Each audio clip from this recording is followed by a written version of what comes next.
কুড়িগ্রামবাসী, আপনারা জানেন কুড়িগ্রাম জেলায় ছোট বড় 16টি নদী অন্তর্ভুক্ত।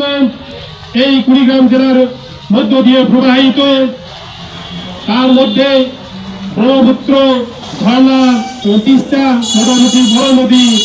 এই পাঁচগাছি ইউনিয়নের দক্ষিণ পূর্ব এলাকা গোবিন্দপুর মৌজা।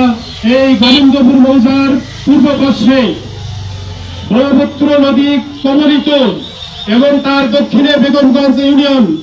আজকে যারা এখানে উপস্থিত হয়েছেন ওই এলাকাবাসী, পূর্ব গোবিন্দপুর মৌজার এলাকাবাসী এবং খেলাফত মজলিসের কর্মীবৃন্দ ওখানে আমাদের অবস্থান করেন। ওই পাঁচগাছি ইউনিয়নের সাধারণ সম্পাদক আলী হোসেন ভাই, ওনারও বাড়ি ওই পূর্ব গোবিন্দপুর এলাকায়। ওই এলাকার লোকজন বর্তমান যেহেতু নদী প্রবাহিত এলাকা, ওই এলাকায় বহু লোক জলজমিতা নদীর মধ্যে বিলীন হয়ে গেছে। বর্তমানে ভাঙন শুরু হয়ে গেছে, সে লোকগুলার জমাজমি নদীর মধ্যে বিলীন হয়ে গেছে। কোন রকম ভাবে বসতভিটা থেকে কর্মসংস্থান করে দিন চালায় সেই মজুর ভাইদের আজকে ভিটে মাটি দিশেহারা, ভিটে মাটি নদীর গর্ভে চলে যাচ্ছে।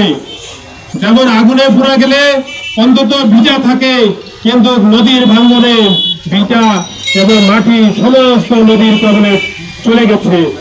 এই জন্য ওই এলাকার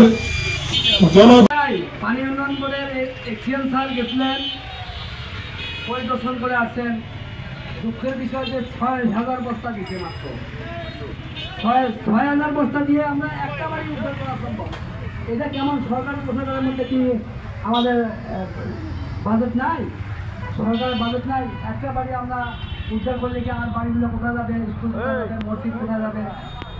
আমরা আজকে জোরালোভাবে দাবি করতেছি, আমরা 20,000 বস্তা বাজেট দিলে আমাদের স্কুল, মসজিদ, মাদ্রাসা, বেশ কিছু বাড়িঘর রক্ষা করা সম্ভব হবে।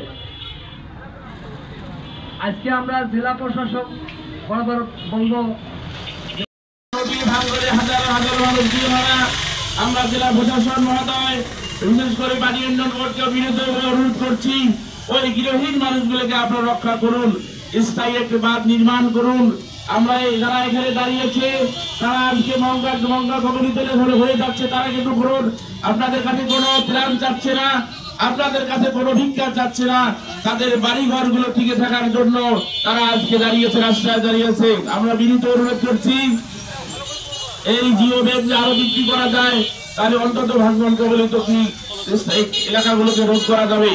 এবারে আমি বক্তব্য রাখার জন্য অনুরোধ করছি খেলাফত মজলিস কুড়িগ্রাম জেলা শাখার সহ-সাধারণ সম্পাদক মাওলানা শহীদুল ইসলাম।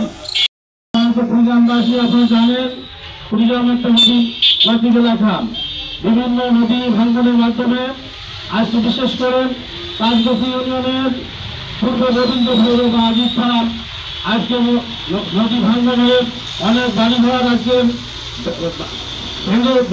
ভেঙে যাওয়ার কারণে অনেক মানুষ আজকে বাড়িহারা হয়েছেন। তারা খোলা আকাশের নিচে তারা বসবাস করতেছেন, তারা অসহায় জীবনযাপন করতেছেন।